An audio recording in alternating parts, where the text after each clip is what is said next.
मेरा नाम अजीत है। मैं एक मैकेनिकल इंजीनियर हूँ। मैं स्वभाव से बहुत ही रिजर्व हूँ। इस कारण कभी मेरी लड़कियों से ना ज़्यादा दोस्ती रही और ना ही मेरी कोई गर्लफ्रेंड बनी। अब मेरी जॉब लग गई है और घर वाले अब शादी की बातें करने लगे। घर पर कई तस्वीरें और बायोडाटा आने लगे। उसमें से मुझे अंजलि देखते ही पसंद आ गई। बायोडाटा से पता चल रहा था कि वो अच्छी पढ़ी लिखी थी। मैंने अपने घर वालों से कहा कि मुझे लड़की पसंद है। हम लोग अंजलि के घर उसे और उसके परिवार को देखने गए। फिर जब अंजलि चाय लेकर आई तो वो मुझे उसकी तस्वीर से भी ज़्यादा सुंदर लगी। खुले बाल और हल्के नीले रंग की साड़ी में वो बहुत ही सुंदर लग रही थी। फिर घर वालों ने हमें एक कमरे में बातें करने भेजा। कमरे में वो चुप थी। उसके चेहरे पर इतनी खुशी नहीं थी। मेरा दिल धड़क रहा था। मुझे लगा कि उसे मैं पसंद नहीं हूँ। फिर मैंने ही बात करनी शुरू की। कहा कि आप क्या करती हैं? उसने मेरी तरफ घूर कर देखा और कहा कि आपने बायोडाटा नहीं देखा तो मंगवाया क्यों था? उसकी बात सुनकर मुझे लगा कि वो मुझ में कोई इंटरेस्ट नहीं दिखा रही है।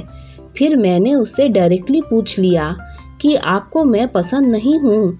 वो बोली, पसंद की बात नहीं है, आप खुद मुझे नापसंद कर देंगे, मुझे पता है। उसने कहा, अभी मैं आपको ऐसा कुछ दिखाने वाली हूँ कि आप वो देखते ही शादी के लिए मना कर देंगे। आपसे पहले 2 लड़कों को दिखाया, उन्होंने भी देखते ही मना कर दिया। यह कहकर उसने अपने खुले बाल जो पीछे थे उनको आगे किया। इतने में ही कमरे के बाहर से आवाज आ गई और उसकी माँ कमरे में आ गई। शायद उन्हें भी पता था कि वो हर लड़के के साथ ऐसी ही बातें करती हैं और कुछ बताती हैं। उसकी मम्मी ने कहा, चलिए बाहर, सब आपका इंतजार कर रहे हैं। अंजलि ने अपनी माँ की तरफ देखा। मैं बाहर आ गया और बाहर मेरी माँ और पिता, जिन्हें भी मेरी शादी की जल्दी थी, वो भी मेरे मुंह से बस हाँ सुनना चाहते थे। मेरे आते ही मेरी माँ मुझे बाहर ले गई और पूछा कि क्या तुझे लड़की पसंद है?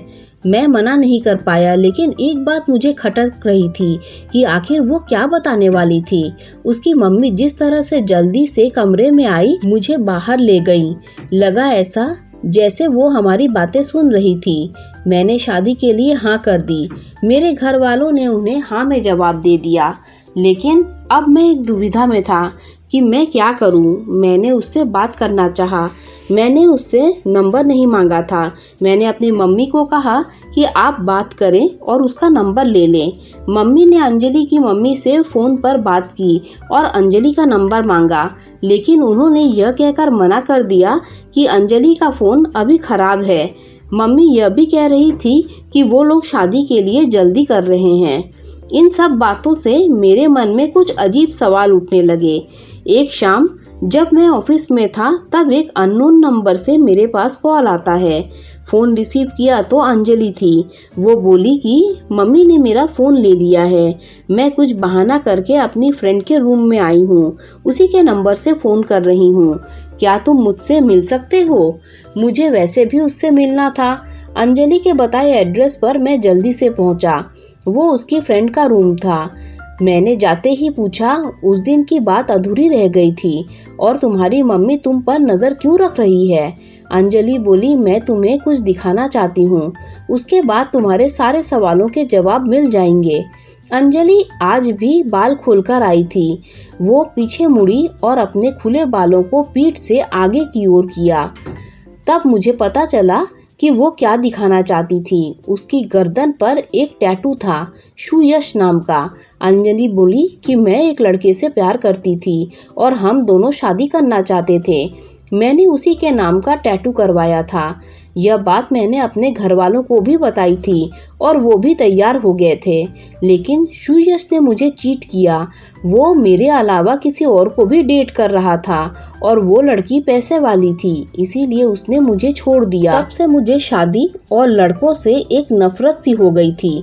उस लड़के को मैंने बहुत प्यार किया, लेकिन उसने मुझे धोखा दिया। तुमसे पहले भी मैंने 2 लड़कों को टैटू दिखाया और उन्होंने सच जानकर शादी के लिए मना कर दिया। मम्मी इसीलिए मुझ पर नजर रख रही थी कि तुम्हें भी कहीं मैं सच ना बता दूं, लेकिन मैं सच से अपनी नई जिंदगी शुरू करना चाहती थी। मैं सुनकर सोच में पड़ गया कि जिसको प्यार मिलता है उसे प्यार की कदर नहीं होती। आखिर इतना प्यार करने वाली लड़की को कोई कैसे धोखा दे सकता है। मैंने कहा कि मुझे तुम्हारे पास से कोई मतलब नहीं है, लेकिन मैं चाहता हूँ कि मुझे भी तुम उतना ही प्यार करो जितना उस लड़के को करती थी।